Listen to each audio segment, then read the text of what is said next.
안녕하세요. 닥터 부들입니다. 이전에 간단하게 한번 설명드린 적이 있습니다.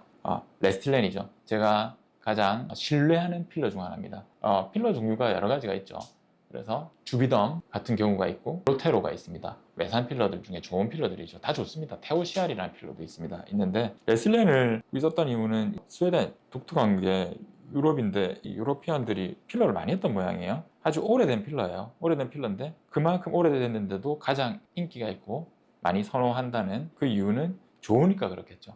또 좋으니까 그 공정 과정이 오랫동안 되면서 더더욱 더 그 노하우가 축적이 됐던 모양입니다. 레스테네 필러는 특이적인 공법이에요. 나샤 공법이라고 해가지고 그 여러 가지 다른 교합이 잘 이루어지게 하기 위해서 접착제들 같은 거를 어떻게 보면 간단히 보면 넣는다고 보면 되는데 그게 굉장히 적게 해서 부작용이 굉장히 적거든요. 이물 반응, 그러니까 알러지가 적은 형태로 만들었는데 G값이라고 하는데 응집력은 또 좋고 탄성도 굉장히 좋아요. 쫀득쫀득한 거죠. 언제 여기 한번 화면을 한번 보여드릴 수 있는데 나샤 공법을 이용해서 우리가 알고 있는 일반적인 라인들 볼림이라든지 그런 부분들 특히나 지금 탄성도가 좋고 그리고 또 이제 OBT 공법이라고 해서 그 후에 나온 공법이 또 있어요. 그거는 굉장히 발림성이 좋은 화장품들처럼 말랑말랑하고 부드러운 겁니다. 이전에 설명드렸죠. 레스틸렌 키스 같은 경우가 그렇습니다. 레스틸렌 키스 같은 경우가 OBT 공법을 활용했고 나샤 공법을 썼던 레스틸렌 같은 경우는 굉장히 단단한 필러입니다. 그 대표적인 예가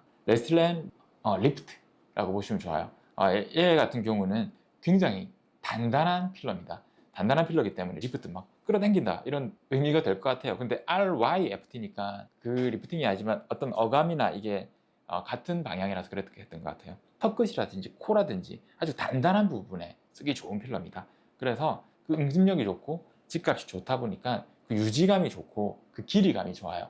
그래서 그 유지 기간이 굉장히 길다고 합니다. 그런 얘기는 거꾸로 얘기해 보면 오히려 이마라든지 앞볼이라든지 이런 데 사용을 할 수 없겠죠. 단 코라든지 이거를 조금 더 코는 필러를 썼을 때 코끝은 거의 하지 않고 최대한 혈관 분포가 높기 때문에 굉장히 괴사 위험도가 크거든요. 그래서 조심을 해야 되고 콧대라든지 이런 부분들을 주로 하게 돼 있는데 이게 시간이 그러면서 자꾸 퍼지는 경향이 있어요. 근데 퍼지지 않게 최대한 그 모양을 오롯이 유지해주면서 서서히 빠지는 게 가장 좋은 콧대 필러라고 볼 수 있는데 이게 레스틸렌 리프트라고 볼 수 있습니다. 심지어 리도카인도 포함되어 있어가지고 통증이 굉장히 덜해집니다. 점점 우리가 갈더말 레스틸렌 리프트 같은 경우는 나샤 공법을 이용해서 만들었던 필러입니다. 그리고 앞전에 설명드렸던 레스틸렌 키스가 있습니다. 키스는 우리가 T 공법을 써서 부드러운 필러입니다. 아주 말랑말랑한 필러죠. 그런데 여기서 이제 재밌는 게 나온 거예요. 나샤를 이용했는데 뭐지? 말랑말랑한 부분에 필러가 나온 겁니다. 그게 바로 레스틸렌 아이라이트입니다.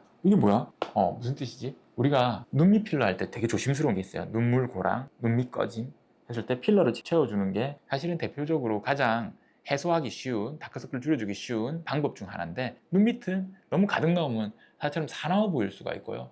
잘못 넣으면 이중으로 겹겹이 이렇게 굴곡질 수가 있고 그리고 틴들 현상이라고 해가지고 안에 막 비침이 생기는 경우가 있어요. 푸딩딩하게 그런 것들이 되게 문제가 되는 부분이었습니다. 그래서 잘 또 적절하게 넣어놨지만 이게 유지감이 오래되지 않으니까 자꾸 꺼지고 손상이 생기거나 이게 울퉁불퉁해지는 경향들이 있었습니다. 근데 그거를 해소할 수 있는 방법이 없을까라고 했는데 갈더마에서 레스틸렌 아이라이트를 만든 거죠. 눈밑 전용 필러입니다. 심지어 얘는 그 뚫겨럽다는 미국의 FDA와 유럽의 인증 CE를 다 통과한 어디로? 눈밑 필러로 써도 된다라고 허가를 받은 제품입니다. 옷이 얼마나 좋길래 저도 사용을 해봤는데요. 가격대가 조금 있긴 해요. 있긴 한데 좋은 점은 정말 틴들 현상, 비침 현상이 적고 그리고 그 유지감이 좋고 되게 안정적으로 양도 적습니다. 적은 양으로 굉장히 평평하게 고르게 들어갈 수 있다는 점입니다.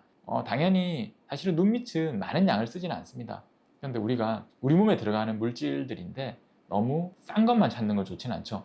당연히 넓은 범위를 쓸 때는 저는 국산 필러가 나쁘다는 게 아닙니다. 아닌데 볼을 막 가득 채워야 된다거나 너무 살이 없어서 이마라든지 이런 부분에 있어서는 가장 좋은 점은 유지감이 좋고 탄성도가 좋고 그 모양을 잘 잡을 수 있는 레슬링 같은 경우가 좋기는 하겠지만 국산 필러도 좋거든요. 그런데 적은 부위에 들어갈 때 오히려 적은 소량을 쓸 때는 왜냐하면 적은 양을 써서 유지감이 오래가고 더 자주 손을 안 대도 되는 필러를 저는 원하거든요. 그래서 입술 같은 경우는 레슬렌 키스 그리고 눈밑 꺼짐 같은 경우도 그냥 단순히 소프트 타입의 필러를 써도 되겠지만 그것보다는 아이라이트 사용하시는 게 좋고 콧대 같은 경우도 많은 양이 필요 없거든요.